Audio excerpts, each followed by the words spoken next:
तो हमारा नया लेसन है स्ट्रक्चर ऑफ एन एटम। तो स्ट्रक्चर ऑफ एन एटम मतलब क्या होता है वो समझाने की जरूरत है क्या? स्ट्रक्चर यानी क्या, एटम कैसा दिखता है, ठीक है, कैसे उसके कैसे कौन से पार्ट्स हैं, उन सब के बारे में जानकारी, उसको ही हम क्या बोलेंगे, स्ट्रक्चर। तो आज हम पूरी इंफॉर्मेशन नहीं पढ़ने वाले, धीरे धीरे पूरी इंफॉर्मेशन पढ़ेंगे क्योंकि लेसन बहुत लंबा है, ठीक है। तो कैन यू रिकॉल, कुछ क्वेश्चंस पूछा है तुमको, ठीक है, एटम के बारे में तुम कितना जानते हो। तो व्हाट इज एटम, कोई बता सकता है what is atom? Is called atom, ठीक है। Tiny smallest indivisible particle of matter is called atom. अभी तक हमने ये डेफिनेशन पढ़ी, ठीक है। अब बोल रहे हैं what is the smallest unit of matter. Question का आंसर दे सकते हो, कौन है मैटर का सबसे छोटा यूनिट, किसको बोलते हैं, एटम। फिर फिर क्वेश्चन पूछ रहा है what is the difference between molecule of an element and those of the compound. Molecule और कंपाउंड में क्या डिफरेंस है?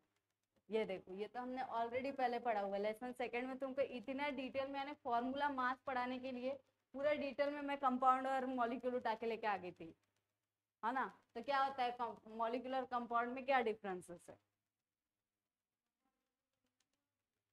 मॉलिक्यूल्स बस, तो फिर H2O का भी तो मॉलिक्यूल बोलते हैं, उसमें सेम एलिमेंट है क्या?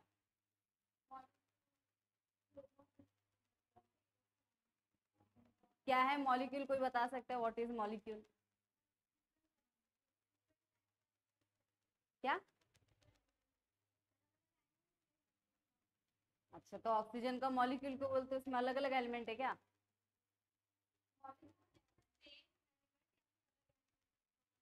वो उसको हम क्या बोलेंगे, मॉलिक्यूल। और कंपाउंड्स किसको बोलेंगे, सिर्फ और सिर्फ अलग रहेंगे, सेम रहेंगे, उनको हम क्या बोलते हैं, कंपाउंड। मॉलिक्यूल के भी अपने टाइप्स होते हैं, बट डायटोमिक, ट्राइटोमिक, ठीक है, मोनोएटोमिक। कंपाउंड के भी क्या है, टाइप्स है, on the basis of chemical bond. Chemical bond के ऊपर कंपाउंड के कितने टाइप्स है, दो।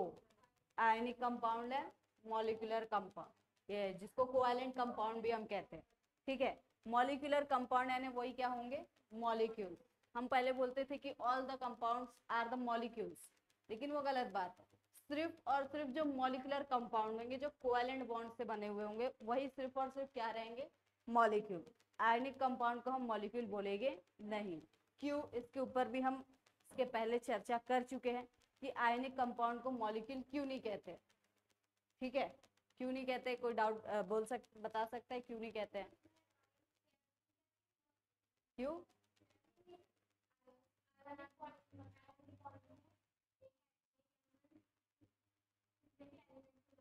ज्वाइन कर सकता है, दोनों का रेशो कैसा रहता है, बराबर रहता है। जो भी कंपाउंड्स है उनको हम आयनिक कंपाउंड जो है उनको फॉर्मूला से दिखाते हैं, ठीक है, उनका एक स्पेसिफिक फॉर्मूला रहता है। और मॉलिक्यूल्स को मॉलिक्यूलर फॉर्मूला में दिखाते हैं, और वो मॉलिक्यूलर फॉर्मूले में जितने भी एटम्स उस मॉलिक्यूल में है उन सबको दिखाता है, ठीक है। टोटल नंबर ऑफ एटम्स जितने भी है, जो भी एलिमेंट्स के, वो मॉलिक्यूलर फॉर्मूला से दिखाया जाता है।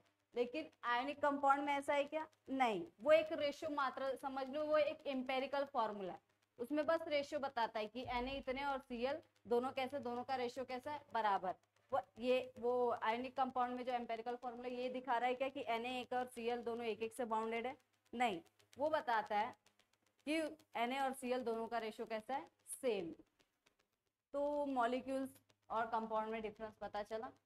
All the compounds are molecule except ionic compound.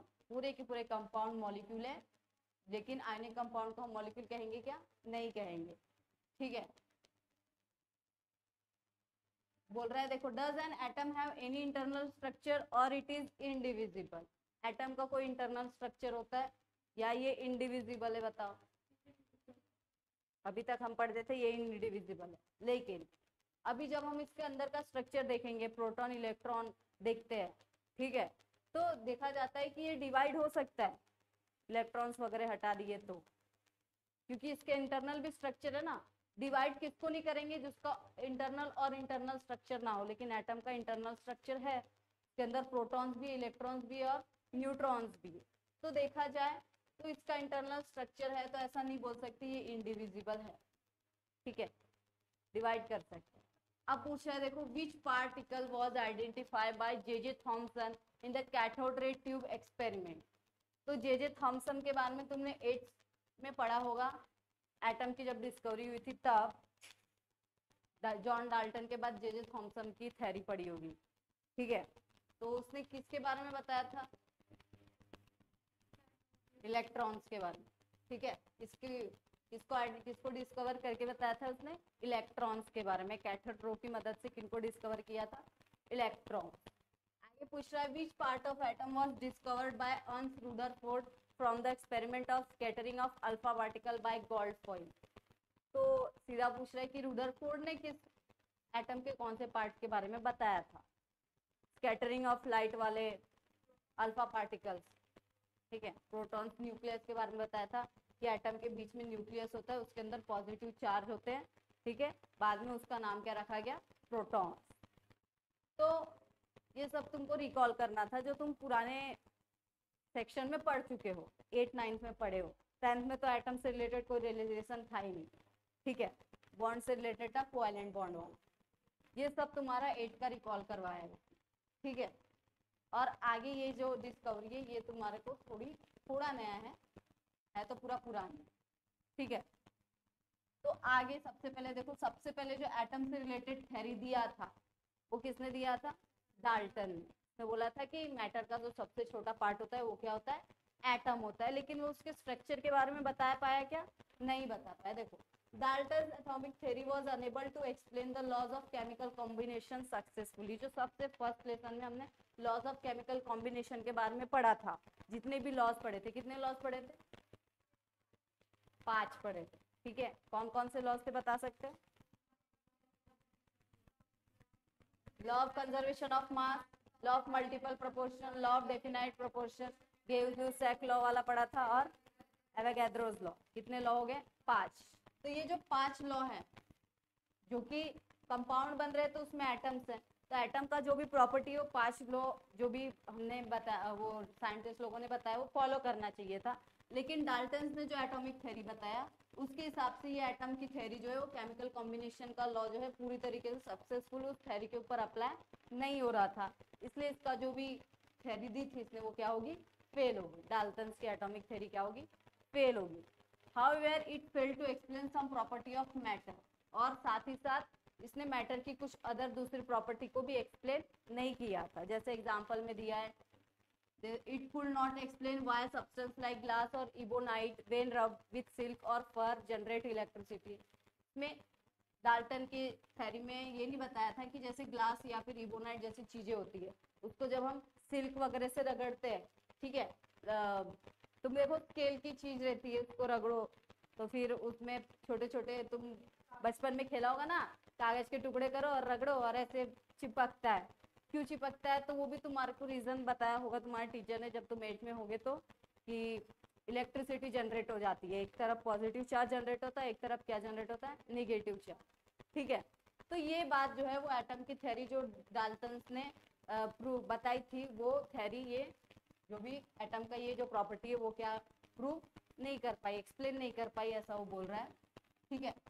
Discovery of सब atomic particle in late 19th and early 20th century set a blow of atomic model of hard sphere, ठीक है। तो फिर सब एटॉमिक पार्टिकल एंड एटम के जो छोटे छोटे पार्टिकल्स थे उनकी डिस्कवरी होना चालू हुआ, ठीक है। 3 important subatomic particles namely proton, electron and neutron which are considered to chemistry were discovered। और ये 19th सेंचुरी में ही ये जो 3 एटॉमिक पार्टिकल, एटम के अंदर के जो पार्टिकल जिनको हम बोलते हैं सब एटॉमिक पार्टिकल्स, नाम क्या है? प्रोटॉन, इलेक्ट्रॉन और न्यूट्रॉन, ठीक है। वो सब क्या हुए? डिस्कवर हुए। उन सब की प्रॉपर्टी देखो ये टेबल में पूरा दिया हुआ है, ठीक है। और ये बात तुमको पता है, ये देखो proton and neutron are present in atomic nucleus. Atom के न्यूक्लियस में कौन कौन से पार्टिकल प्रेजेंट होते हैं? Protons and neutrons, and together called nucleons. और उनको हम क्या कह सकते हैं?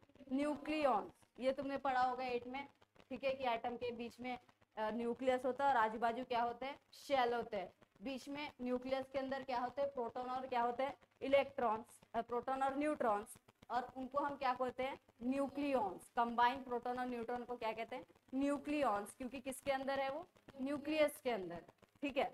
Electrons are present in extra nuclear part of an atom, और न्यूक्लियस को छोड़ के आजू बाजू जो शेल होते हैं, ठीक है, उसमें क्या होते हैं, इलेक्ट्रॉन्स होते हैं, यानी न्यूक्लियस को छोड़ के एक्स्ट्रा न्यूक्लियर जो पार्ट्स है उसमें क्या रहते हैं, इलेक्ट्रॉन। ये तुमने 8 में पढ़ा था। The property of electron, proton, neutron are given in the table. देखो टेबल में दिया हुआ है तीनों के बारे में, प्रोटॉन, इलेक्ट्रॉन और न्यूट्रॉन के बारे में। देखो नेम दिया है पार्टिकल का, तीनों का सिंबल दिया है। देखो इलेक्ट्रॉन को ई निगेटिव चार्ज से दिखाते हैं, प्रोटॉन को पी से दिखाते हैं और न्यूट्रॉन को एन से दिखाते हैं, ठीक है। और इनके ऊपर कितने चार्ज रहते हैं वो भी पता है। कूलम चार्ज किस में मेजर करते हैं, कूलम में मेजर करते हैं। तो कूलम देखो इसके इलेक्ट्रॉन और प्रोटॉन दोनों के ऊपर सेम चार्ज है, बस इसमें निगेटिव चार्ज और इसमें कैसे पॉजिटिव। देखो चार्ज की जो भी कूलम में जो भी वैल्यू है वो कैसी है, दोनों की सेम है, ठीक है कि नहीं। इसलिए दोनों, एक प्रोटॉन एक इलेक्ट्रॉन को इजीली क्या कर सकता है, अट्रैक्ट। दोनों की वैल्यू कैसी है, सेम है। देखो तो ये तुमको याद करना है कि charge on 1 electron, charge on 1 proton पूछा जाता है। न्यूट्रॉन के ऊपर तो कोई चार्ज ही नहीं रहता, ठीक है। तो ये वैल्यू तुम याद रख सकते हो, -1.6 इंटू 10⁻⁹। पीछे वाली नहीं भी याद रखा तो भी चलता है, क्योंकि राउंड ऑफ करेंगे तो 1.6 ही आएगा। तो ये तुमको याद रखना है कि चार्ज ऑन इलेक्ट्रॉन के ऊपर कितना कूलम चार्ज होता है, प्रोटॉन के ऊपर कितना कूलम चार्ज होता है। ये तुमको फिजिक्स में भी काम आएगा, न्यूमेरिकल सॉल्व करने में, और केमिस्ट्री में भी काम में आएगा, ठीक है। और न्यूट्रॉन के ऊपर तो कोई चार्ज ही नहीं होता, हम पहले से ही पढ़ रहे हैं, it is chargeless neutral particle, ठीक है। रिलेटिवली चार्ज देखा जाए, अगर दोनों को चार्ज को अगर हम डिवाइड करके देखें प्रोटॉन इलेक्ट्रॉन का, तो इसका चार्ज कैसा होगा, -1, और इसका कैसा होगा, +1, और इसका क्या है, रिलेटिव चार्ज नहीं है तो रिलेटिव चार्ज क्या है, 0। सिंबल फॉर चार्ज, चार्ज के लिए सिंबल भी दिया है। देखो प्रोटॉन इलेक्ट्रॉन के चार्ज को -e से दिखाते हैं और प्रोटॉन के चार्ज को +e से। न्यूट्रॉन में चार्ज ही नहीं तो दिखाएंगे किससे, ठीक है। आगे दोनों का मास दिया हुआ है केजी में, किसमें दिया है, केजी में। देखो इलेक्ट्रॉन का मास कितना है, 9.1 इंटू 10⁻31। -31, सोचो कितने जीरो लगे होंगे 9.19 के आगे, कितना हल्का है ये इलेक्ट्रॉन। और प्रोटॉन देखो 1.6 इंटू 10⁻27। देखो तुम चार्ज जो भी है इलेक्ट्रॉन और प्रोटॉन के ऊपर, और मास प्रोटॉन का, ये तीन एक साथ लर्न कर सकते हो। ये दोनों तो सेम ही है, 10⁻19, बस ये 10⁻19 प्रोटॉन के मास में -27 कर दोगे तो वो किसका मास हो गया, प्रोटॉन का मास हो गया। इलेक्ट्रॉन का मास भी याद रखना है तुमको, और जितना प्रोटॉन का मास उतना न्यूट्रॉन का मास होता है। हाँ रख सकते हो, ठीक है, क्योंकि इतना लंबा लंबा कौन याद रखेगा, सही बात। आगे देखो मास इन डाल्टन, यू का मतलब क्या है, डाल्टन। तीनों का मास डाल्टन में कितना है वो भी दिया हुआ है। तो देखो लगभग इलेक्ट्रॉन का मास तो हम 0 ही समझ ले, राउंड ऑफ करेंगे कितना आएगा, अप्रोक्सीमेटली कितना आएगा, 0। इलेक्ट्रॉन प्रोटॉन का कितना है, 1 डाल्टन, और न्यूट्रॉन का भी कितना है, इतना लंबा लंबा है, इससे अच्छा है अप्रोक्सीमेटली कितना है, 1 डाल्टन, 12 डाल्टन, राउंड ऑफ करेंगे तो 1 ही है। तो तुमको ये जो मास है प्रोटॉन का और किसका, प्रोटॉन, इलेक्ट्रॉन और न्यूट्रॉन, तीनों का मास केजी में याद रखना है, और इनके ऊपर कौन से चार्जेस, कूलम में कितने चार्जेस होते हैं वो तुमको याद रखना है, क्योंकि ये चीजें तुम्हारे काम में आएगी, आगे भी इस सेक्शन में भी आएगी, 12th में भी आएगी, उसके आगे में भी आएगी, ठीक है, समझा। तो समझा, एक बार फिर से समझाओ। टेबल ऐसे बहुत अच्छे से दिया हुआ है, अगर तुमको प्रॉपर्टी लिखने के लिए बोले इलेक्ट्रॉन्स के बारे में तो तुम ये पूरी चीज लिख सकते हो, ठीक है। It is denoted by symbol E-, the charge of electron is 1.6022 into 10⁻⁻19. Its relative charge is -1. It is its charge is denoted by symbol -e. The mass of electron in kg is 9.10938 into 10⁻31. The mass of electron in Dalton is इतना जो भी है approximately 0 Dalton. तो देखा जाए तो ये जो टेबल है जितने भी इसमें कॉलम है, 1 2 3 4 5 6 7, तो 7 कॉलम के ऊपर कितने पॉइंट बना सकते हो तुम, 7 पॉइंट बना सकते हो।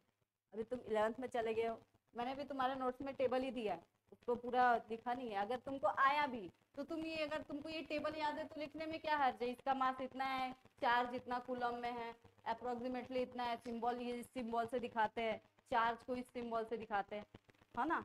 ये लिखने में कौन सी बड़ी बात है, लिख के देना है क्या, ठीक है।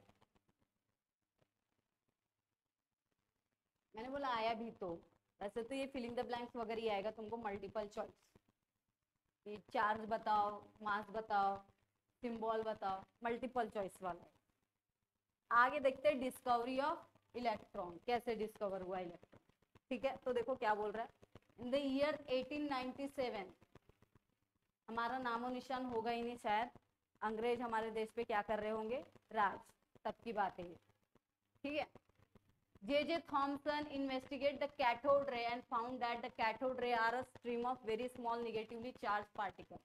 अब देखो कैथोड रे यानी क्या, तुमने इलेक्ट्रोलिसिस पढ़ा है ना, इलेक्ट्रोकेमिकल सेल शायद से तुमने पढ़ा होगा, यहाँ पे ऑलरेडी दिया। तो एनोड और कैथोड पढ़ा होगा तुमने, है ना, एनोड और कैथोड, दो इलेक्ट्रोड रहते हैं, एक एनोड और एक कैथोड।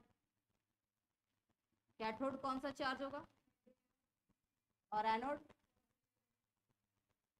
ये निगेटिव चार्ज हो रही है, ठीक है। तो ये जो कैथोड इलेक्ट्रोड है, जब इसमें से इलेक्ट्रिसिटी वगैरह पास करेंगे तो इसमें से जो भी इलेक्ट्रॉन्स हैं, जो भी निगेटिव चार्ज पार्टिकल्स हैं, वो उड़ के कहाँ जाएंगे, इधर, ठीक है। ये जो रेज आ रही है इसको ही हम क्या बोलेंगे, कैथोड रे, ठीक है। जो कैथोड से जो भी पार्टिकल्स निकल रहे हैं उसकी रे को हम क्या कहते हैं, कैथोड रे। देखो यहाँ पे बताया, ये कैथोड है, ये एनोड है, यहाँ से रेज आ रही है मस्त आराम से, ठीक है। पॉजिटिव और निगेटिव टर्मिनल के बीच में रखे, वैसे तो पाथ इसका ऐसा सीधा था, ऐसा सीधा था, लेकिन ये कैसा हो गया, डिफ्लेक्ट होके जा रहा है, क्यों, क्योंकि ये यहाँ पे जो कैथोड रे में जितने भी पार्टिकल्स है सबके सब कैसे, निगेटिव चार्ज पार्टिकल्स, ठीक है, जिसके कारण पॉजिटिव की तरफ थोड़ा क्या हो गए, डिफ्लेक्ट हो गए, स्ट्रेट जाने के बजाय कहाँ डिफ्लेक्ट होके कहाँ जा रहे हैं, आगे जा रहे हैं। तो इस एक्सपेरिमेंट से पता चल रहा है कि ये जो कैथोड रे से जो भी पार्टिकल्स निकल रहे हैं वो सबके सब कौन से चार्ज हो गए, निगेटिव चार्ज, तभी तो पॉजिटिव की तरफ थोड़ा डिफ्लेक्ट होके जा रहा है, ठीक है। और ये निगेटिव चार्ज जो भी पार्टिकल्स थे इनका बाद में नाम क्या पड़ गया, इलेक्ट्रॉन्स, क्या पड़ा, ठीक है। तो डिस्कवरी ये किसने की थी, J.J. थॉमसन ने, ठीक है। क्या बोला था, the cathode ray and found that, investigate the cathode ray, cathode ray के बारे में बहुत सारी जानकारी इकट्ठा किया उसने, और क्या उसको क्या पता चला, cathode ray are stream of very small negatively charge particle. क्या है कैथोड रे, क्या है, तो इसमें छोटे छोटे निगेटिवली चार्ज पार्टिकल की स्ट्रीम है, स्ट्रीम पता है तुमको, लहर, है ना, बहुत मोटी क्या होती है, लहर। तो ये जो कैथोड रे की जो लहर जा रही है इसके अंदर छोटे छोटे क्या है, पूरे के पूरे निगेटिवली चार्ज पार्टिकल्स है, ठीक है, which are 1837 times lighter than hydrogen, यानी हाइड्रोजन से इतना हल्का है, हाइड्रोजन ऑलरेडी हल्का है, और उससे ज्यादा हल्के क्या है, ये सब के सब क्या है, निगेटिवली चार्ज पार्टिकल से, ऐसा वो बोल रहा। And are present in all atom, और ये हर एक एटम में क्या होते हैं, प्रेजेंट रहते हैं। Later this particle were name as electron, और बाद में इनका नाम क्या रख दिया गया, इलेक्ट्रॉन्स रखा। समझ में इलेक्ट्रॉन की डिस्कवरी क्या हुई, तो सबसे पहले उसने कैथोड रेज के बारे में पता लगाया, और फिर बाद में बताता है कि कैथोड रेज क्या है, तो उसके अंदर जितने भी निगेटिव स्मॉल छोटे छोटे निगेटिव चार्ज पार्टिकल्स का क्या है, वो स्ट्रीम है, ठीक है। स्ट्रीम यानी लहर है, यानी रे में से पूरे निगेटिवली चार्ज पार्टिकल क्या होते हैं, पास आउट होते हैं, ठीक है। और ये जो पार्टिकल्स है ये 1837 यानी 1837 टाइम, इतने टाइम कैसे लाइटर है, हल्के है, हाइड्रोजन से इतना हल्का है वो, 1837, एक गुना दो गुना है क्या, 1837 गुना हल्का है हाइड्रोजन से। और बाद में इन्हीं पार्टिकल्स का नाम क्या रख दिया गया, इलेक्ट्रॉन्स, ठीक है। तो समझा इलेक्ट्रॉन्स की डिस्कवरी कैसे हुई, कैथोड रे के बारे में उसने पता लगाया, और उसके बाद बताया कि ये क्या है, निगेटिव चार्ज पार्टिकल इसमें से बह रहे, और इन्हीं का नाम क्या रख दिया उसने, इलेक्ट्रॉन्स, ठीक है। आगे देखो, आगे रिलेशन है डिस्कवरी ऑफ प्रोटॉन। अब प्रोटॉन की डिस्कवरी थोड़ी देर पहले तुमने बताया, किसने किया था, रुदरफोर्ड, किसने किया था, रुदरफोर्ड। तो देखो वही बता रहा है, इन ईयर 1911, देखो इलेक्ट्रॉन पहले डिस्कवर हुआ और बाद में क्या डिस्कवर हुआ, प्रोटॉन, 1911। 1911 में, तभी भी हमारा देश आजाद नहीं था, हमारा नामो निशान नहीं था, ठीक है। स्कैटरिंग ऑफ, तो Ernst Rutherford found in experiment of scattering of alpha particles, alpha particles उसने पास किया था गोल्डन फॉइल से, ठीक है, और बाद में उसको पता चला था, देखो scattering of alpha particles by thin golden foil, सी बोल रहा है, डायग्राम देखो भाई, ये अल्फा पार्टिकल रखा है इसके अंदर और ये पास हो रहे हैं लीड प्लेट से, ठीक है, और फिर जा रहे हैं सीधा, और ये पूरा का पूरा क्या है, पूरा तुम्हारा ये गोल्डन फॉइल है, ठीक है। आगे पूरा फोटोग्राफिक प्लेट लगाया हुआ है, ये पूरे अल्फा पार्टिकल यहाँ से जा रहे हैं और इधर उधर जाके क्या कर रहे हैं, ये फोटोग्राफिक प्लेट पे क्या कर रहे हैं, टकरा रहे हैं, ठीक है।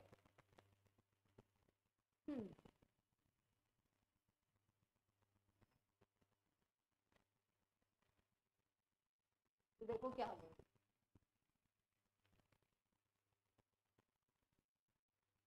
तो क्या पता चला इसमें, थिन बॉइल, थिन कॉइलर फॉइल से जब इसने इलेक्ट्रॉन अल्फा पार्टिकल्स को पार किया, तो क्या बोल रहा है, that a few alpha particles bounce back, कुछ क्या हो गए, बाउंस बैक हो गए, कुछ आगे चले गए, ठीक है।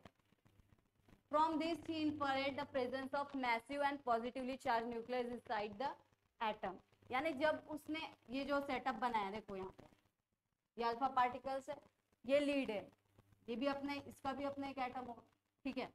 जब ये यहाँ से पास कर रहा है और यहाँ पे क्या है, गोल्डन फॉइल, ठीक है, तो जब ये अल्फा पार्टिकल यहाँ से पास कर रहा है तो बराबर इसके न्यूक्लियस में, जब ये न्यूक्लियस से पास होगा तो न्यूक्लियस में क्या है, पॉजिटिवली चार्ज है, और अल्फा पार्टिकल्स भी क्या है, पॉजिटिवली चार्ज है, तो जाहिर सी बात है पॉजिटिव पॉजिटिव के बीच में क्या होगा, रिपल्शन होगा, और कुछ अल्फा पार्टिकल्स कहाँ चले जाएंगे, पीछे। लेकिन जो न्यूक्लियस के आजू बाजू, न्यूक्लियस के अंदर के, जैसे ये बीच में इसका अगर न्यूक्लियस होगा गोल्डन फॉइल, गोल्ड का अपना एटम होता है, उसके बीच में क्या होता है, न्यूक्लियस, और उसके अंदर क्या होते हैं, प्रोटॉन्स। अभी गोल्डन फॉइल के अंदर ना जाने कितने सारे एटम्स हो गए, लेकिन उन सब के बीच में क्या होगा, न्यूक्लियस। तो अगर कोई अल्फा पार्टिकल्स गोल्ड के न्यूक्लियस से पास होगा, ठीक है, पास होगा क्या, नहीं, क्योंकि न्यूक्लियस के अंदर पॉजिटिव चार्ज है और ये भी क्या है, पॉजिटिवली चार्ज है, जिसके कारण रिपल्शन होने का कारण ये जो अल्फा पार्टिकल्स है वो कुछ कहाँ आ जाएंगे, पीछे आ जाएंगे, और कुछ जो इलेक्ट्रॉन्स की तरफ से पास हो रहे हैं। फॉर एग्जांपल देखो यहाँ पे तुमको बना के दिखा, जैसे तुमने एटम का स्ट्रक्चर पढ़ा है, बीच में न्यूक्लियस होता है और ये क्या है, उसका शेल, ठीक है। जब अल्फा पार्टिकल यहाँ से न्यूक्लियस से पास होंगे तो कहाँ जाएंगे, वो पीछे चले जाएंगे। लेकिन कुछ अल्फा पार्टिकल्स जब वो शेल के इधर से जाएंगे तो वो कहाँ जाएंगे, डायरेक्ट स्ट्रेट जाएंगे, कैसे जाएंगे, स्ट्रेट। और कुछ जितने भी ये न्यूक्लियस से पास होंगे वो रिटर्न कहाँ जाएंगे, बैक में आ जाएंगे, पीछे, ठीक है। और कुछ वहां से क्या हो जाएंगे, पास हो जाएंगे। तो इससे उसने दिमाग लगाया, ठीक है, कि जरूर बीच में, यानी एटम्स के बीच में कुछ पॉजिटिव चार्ज होगा, जिसके कारण इस पॉजिटिव चार्ज और अल्फा पार्टिकल के पॉजिटिव चार्ज के बीच में क्या होगा, रिपल्शन, और जिसके कारण वो अल्फा पार्टिकल कहाँ आगे होंगे, पीछे आगे होंगे। इस प्रकार उसने किसकी डिस्कवरी की, प्रोटॉन्स की। समझ में आया, तो ऐसा वो बता रहा है, देखो few alpha particle bounce back from this he inferred the presence of massive and positive charge nucleus inside the atom। तो इसको क्या पता चला कि न्यूक्लियस के बीच में, एटम के बीच में कैसा रहता है, पॉजिटिव चार्ज सेंटर रहता है एटम के बीच में, ठीक है। Following the discovery of nucleus in an atom, Rutherford found that fast moving alpha particle transmuted nitrogen into oxygen with simultaneously liberation of hydrogen. फिर एक बार उसने न्यूक्लियस की डिस्कवरी कर दिया कि न्यूक्लियस है करके, न्यूक्लियस के अंदर पॉजिटिवली चार्ज है। बाद में वो और क्या पता लगाता है कि जब ये जो अल्फा पार्टिकल्स है वो नाइट्रोजन से पास करते हैं, ठीक है, तो ये जो नाइट्रोजन है वो कन्वर्ट हो जाता है ऑक्सीजन और हाइड्रोजन एटम में। देखो ये नाइट्रोजन है, इसके साथ किसकी रिएक्शन कर रहा है, वो अल्फा पार्टिकल्स। अल्फा पार्टिकल्स में इलेक्ट्रॉन्स नहीं होते, उसमें सिर्फ और सिर्फ होते हैं दो प्रोटॉन्स। क्या होते हैं, दोनों पॉजिटिवली चार्ज। यहाँ पे 7 है, यानी कितने प्रोटॉन्स हैं, 7 प्रोटॉन्स। देखो यहाँ पे 2 प्रोटॉन से, एक प्रोटॉन इसके पास चला गया तो कितने हो जाएंगे यहाँ पे 8। एटॉमिक नंबर 8, एटॉमिक नंबर 8 वाला एलिमेंट कौन सा है, ऑक्सीजन। इसीलिए देखो जब अल्फा पार्टिकल इससे रिएक्शन करेगा, एक प्रोटॉन इसके पास चले जाएंगे, यानी इसका एटॉमिक नंबर क्या हो जाएगा 8, और नाइट्रोजन किस में कन्वर्ट हो जाएगा, ऑक्सीजन में। और ये जो अल्फा पार्टिकल है जब ये एक दे देगा तो इसके पास कितने प्रोटॉन बचेंगे, एक ही बचेंगे, और एक प्रोटॉन वाला कौन सा एलिमेंट है, हाइड्रोजन। तो देखो ये होगा कि जब नाइट्रोजन और अल्फा पार्टिकल रिएक्ट करेंगे तो क्या बनेगा, ऑक्सीजन और क्या बनेगा, हाइड्रोजन बनेगा। ऐसा ही वो बता रहा है कि आगे जितने भी एलिमेंट्स के साथ उसने अल्फा पार्टिकल की रिएक्शन की है ना, तो हर बार उसको एक दूसरा एलिमेंट मिला है, लेकिन हाइड्रोजन हर एक एक्सपेरिमेंट में उसको क्या मिला है, हाइड्रोजन मिला है। ठीक है, समझ में आ रहा है मैं क्या बोल रही हूँ। जैसे फॉर एग्जांपल देखो, अगर ऑक्सीजन के साथ अल्फा पार्टिकल की रिएक्शन करेंगे तो ऑक्सीजन के आगे कौन सा एलिमेंट है, फ्लोरीन, तो हमको क्या मिलेगा, फ्लोरीन प्लस हाइड्रोजन मिलेगा। फिर फ्लोरीन के साथ अगर रिएक्शन किया हमने अल्फा पार्टिकल की तो उसके आगे क्या एलिमेंट क्या है, नियॉन प्लस हाइड्रोजन। यानी वो बोल रहा है जब भी ये अल्फा पार्टिकल के साथ किसी एलिमेंट को रिएक्ट कर रहा है तो एक दूसरा एलिमेंट तो मिल रहा है, साथ ही साथ हर एक रिएक्शन में क्या मिल रहा है, एक एक हाइड्रोजन मिल रहा है। इससे उसने कंक्लूजन क्या बताया कि हाइड्रोजन के अंदर सिर्फ प्रोटॉन होते हैं, क्या होते हैं, इलेक्ट्रॉन्स नहीं होते। ठीक है, देखो ना, ये अल्फा पार्टिकल के पास इलेक्ट्रॉन था क्या, नहीं था। इसने अपना एक प्रोटॉन नाइट्रोजन को दे दिया और नाइट्रोजन ने एक लेके क्या बना लिया, ऑक्सीजन। देखो 8 लिखा है यहाँ पे, 8 एटॉमिक नंबर है, यानी प्रोटॉन कितने हैं, 8 है, और ये 17। ठीक, आइसोटोप्स है ना। ठीक है, और ये जो अल्फा पार्टिकल है इसने एक दे दिया तो इसके पास बचा कितना, एक ही बचा ना, जो भी है, और एक का क्या रहेंगे, और ये कन्वर्ट हो जाता है किसमें, हाइड्रोजन में। इसके पास बस एक ही प्रोटॉन है, इलेक्ट्रॉन है क्या। तो बाद में इसने कंक्लूजन क्या निकाला कि ये जो बचा हुआ जो हाइड्रोजन है या फिर जितने भी हाइड्रोजन के एटम्स होंगे उनके अंदर सिर्फ और सिर्फ क्या रहते हैं, प्रोटॉन्स रहते हैं। उनके अंदर इलेक्ट्रॉन्स रहते हैं क्या, नहीं। अगर इलेक्ट्रॉन्स रहते तो ये जो अल्फा पार्टिकल एक प्रोटॉन दे रहा है, देने के बाद वो हाइड्रोजन बनता क्या, नहीं। अगर हाइड्रोजन के अंदर इलेक्ट्रॉन्स रहते तो ऐसा होता, लेकिन हाइड्रोजन के अंदर इलेक्ट्रॉन है क्या, नहीं, सिर्फ प्रोटॉन है। इसलिए एक अल्फा प्रोटॉन वाला अल्फा पार्टिकल किस में कन्वर्ट हो गया, हाइड्रोजन में। इसलिए हाइड्रोजन का दूसरा नाम क्या रखते हैं, उसको प्रोटॉन्स भी कहते हैं। समझ में आ रहा है मैं क्या बोल रही हूँ, क्या अकेली बड़बड़ किए जा रही हूँ। हाँ, सॉरी, प्रोटॉन बोलती, न्यूट्रॉन्स नहीं होते। ठीक है, इलेक्ट्रॉन्स रहते हैं, प्रोटॉन्स रहते हैं, न्यूट्रॉन्स नहीं रहते। ठीक है, इसलिए उसका एटॉमिक मास नंबर कितना है, 1 है, क्योंकि एटॉमिक मास नंबर मतलब क्या होता है, number of proton plus number of neutron. यहाँ प्रोटॉन एक ही है और न्यूट्रॉन ऐड हो रहा है क्या, नहीं, थोड़ी मिस्टेक हुई जब से इलेक्ट्रॉन। ठीक है, आप समझा। देखो यहाँ बोल रहा है, he further show that other element could also be transmuted but hydrogen was always emitted. बोल रहा है जितने भी एलिमेंट्स को जब ये ऐसा ट्रांसमिट कर रहा है तो हर बार क्या बन रहा है, हाइड्रोजन बन रहा है। ठीक है, तो इससे उसने क्या कंक्लूजन बताया, on this basis Rutherford proposed that hydrogen nucleus must be contained inside a nucleus for all elements, hence the hydrogen nucleus was renamed as proton। ठीक है, न्यूट्रॉन्स नहीं होता है, सिर्फ और सिर्फ क्या रहता है, प्रोटॉन्स रहता है, इसलिए हम उसको दूसरा नाम भी क्या रख सकते हैं, प्रोटॉन्स। के न्यूक्लियस को क्या बोलेंगे, सिर्फ और सिर्फ प्रोटॉन्स, न्यूक्लियॉन्स बोलेंगे क्या, समझाइए। प्रोटॉन्स की डिस्कवरी कब कैसे हुई, समझा सबको।